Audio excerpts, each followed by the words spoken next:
चंदन बेटा, कहाँ है बेटा? ये मटके उठवाने में जरा मेरी मदद कर देता। अरे किसे आवाज लगा रहे हो? चंदन मुखिया जी के घर गया हुआ है।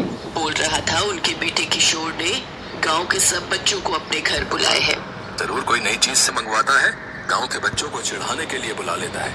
अब चंदन देखना, आते ही कोई फरमाइश रख देगा। वो आ गया। माँ बापू, आपको पता है किशोर ने हवेली में इतने बड़े बड़े 4 एसी लगवाए हैं। उसके कमरे का एसी तो मानो ऐसा चल रहा था जैसे बर्फ की सिल्ली पर बैठे हो।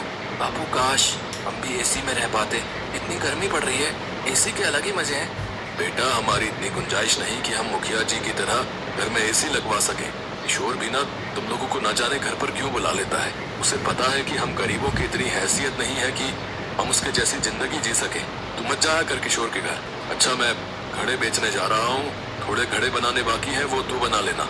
चंदन का पिता किशन घड़े बेचने चला जाता है। चंदन घड़े बनाने बैठ जाता है। घड़े बनाते बनाते उसका दिमाग अभी भी किशोर के घर लगे एसी में था। तभी उसके दिमाग में एक आइडिया आता है। अगर मैं मिट्टी का एसी बनाऊं तो वो भी तो हमें बहुत ठंडक दे सकता है। अगर मैं कोशिश करूं तो मिट्टी का एसी बना सकता हूँ। चंदन बेटा किस सोच में पड़ गया? तेरे बापू आएंगे तो गुस्सा करेंगे कि तूने अभी तक घड़े नहीं बनाए। माँ, मैं मिट्टी का एसी बनाने के बारे में सोच रहा हूँ। अगर हम किशोर के जैसा एसी नहीं ले सकते तो हम मिट्टी का एसी तो बना ही सकते हैं ना। मिट्टी का एसी? बेटा वो तू कैसे बनाएगा? माँ चिंता मत करो, मैं कोई ना कोई जुगाड़ कर लूंगा। चंदन अब रोजाना अपने मिट्टी का एसी बनाने की तैयारी में जुट गया और फिर एक दिन चंदन ने बहुत ही बढ़िया मिट्टी का एसी बनाकर तैयार कर दिया। चंदन के माता पिता तो हैरान थे कि चंदन ने मिट्टी का एसी तैयार कर लिया है। चंदन अपने सभी दोस्तों को अपने घर मिट्टी का एसी दिखाने के लिए बुलाता है, जिसमें किशोर भी शामिल था। अरे वाह चंदन, है तेरा मिट्टी का एसी तो बहुत बढ़िया यार। मेरे लिए भी एक मिट्टी का एसी बना दे भाई, हमारे घर भी बहुत गर्मी होती है।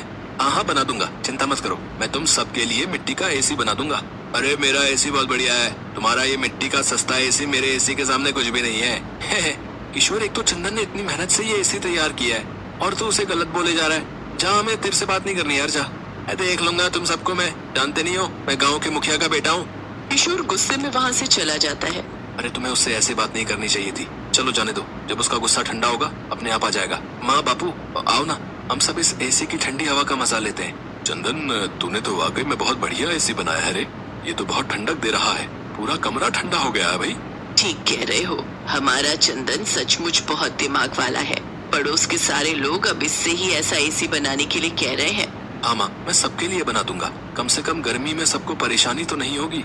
मिट्टी का एसी लग जाने से सचमुच गर्मी बहुत कम हो गई थी। आराम से चंदन और उसके माता पिता रात में सो जाते थे। पर एक दिन चंदन अपने माँ बापू के साथ बाजार गया हुआ था। जब वो वापस लौटा तो उसने देखा उसके घर की खिड़की खुली हुई है और उसका मिट्टी का एसी टूटकर बिखरा पड़ा है। माँ बापू, ये क्या हो गया? हमारा एसी किसने तोड़ दिया? हमारे घर में कौन आ सकता है?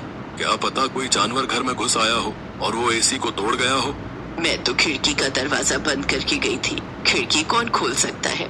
पर अगर जानवर भी घर में घुसता तो और सामान भी तो छेड़खानी करता, और सामान तो बिखरा हुआ ही नहीं है, सिर्फ एसी टूटा है। हो ना हो जरूर किसी की साजिश है।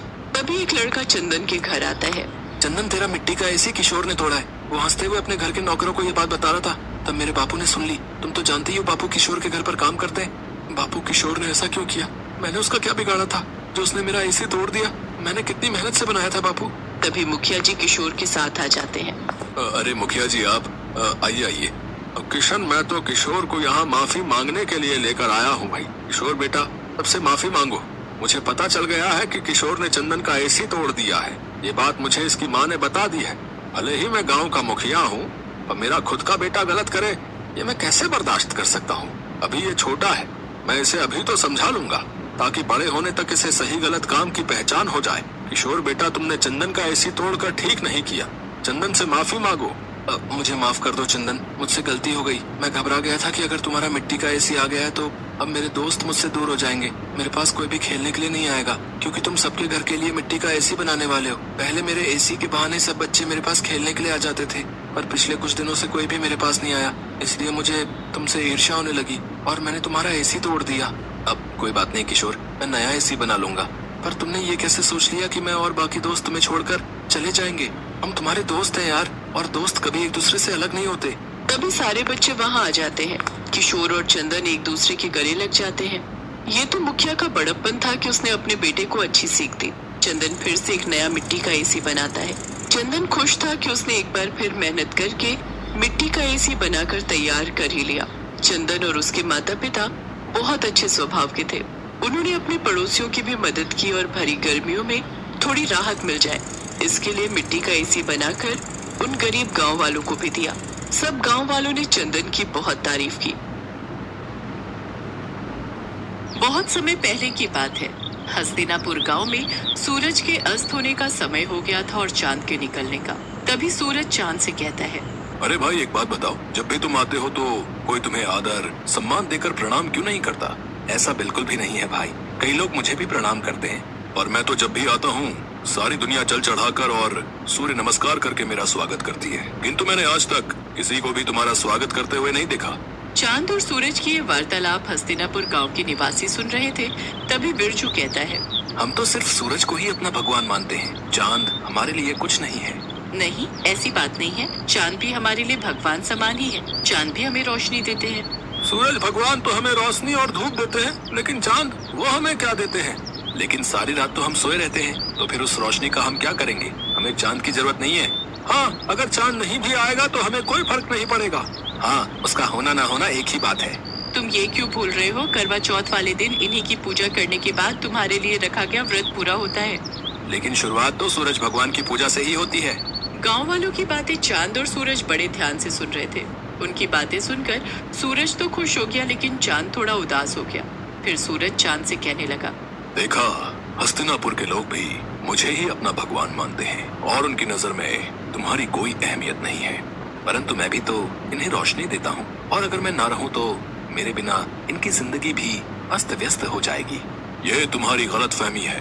इन लोगों को तुम्हारी बिल्कुल भी जरूरत नहीं है। अगर मेरी जरूरत किसी को भी नहीं है तो ठीक है, आज के बाद मैं आऊंगा ही नहीं। इसके बाद चांद वहां से चला जाता है और उसके जाते ही सारे गांव में अंधेरा छा जाता है। वैसे तो आसमान में कुछ सितारे होते हैं, लेकिन उनकी रोशनी ना के बराबर होती है। लेकिन अंधेरा इतना ज्यादा होता है कि किसी को भी कुछ दिखाई नहीं देता। हस्तिनापुर गांव में बुआई का समय शुरू हो गया था, इसीलिए किसानों को सुबह जल्दी उठकर खेतों में जाना होता है। लेकिन चांद के ना होने से बाहर घनघोर अंधेरा होता है। अरे उमा, जल्दी से उठ जाओ, आज खेत की बुआई करने जाना है। जल्दी से उठ जाओ, वरना देर हो गई तो बाहर धूप बहुत तेज हो जाएगी, फिर खेतों में काम करना मुश्किल हो जाएगा। हाँ, बुआई के लिए तो जाना है, पर अभी बाहर बहुत अंधेरा है। आप भी सो जाओ जी, और मुझे भी सोने दो। मुझे लगता है बाहर सुबह होने वाली है, अब हमें चलना चाहिए। वो तो आप सही कह रहे हो जी, पर बाहर